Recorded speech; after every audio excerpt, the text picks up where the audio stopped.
एक लड़की ने एक बुजुर्ग से पूछा, प्यार की हकीकत क्या है?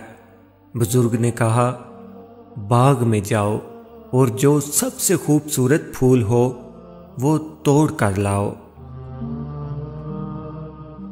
लड़की एक दिन बाद वापस आई और कहा, मैं फूल देखती रही।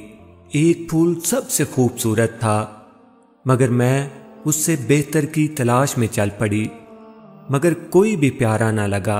और जब लौट कर वापस आई तो उसे कोई और तोड़ चुका था।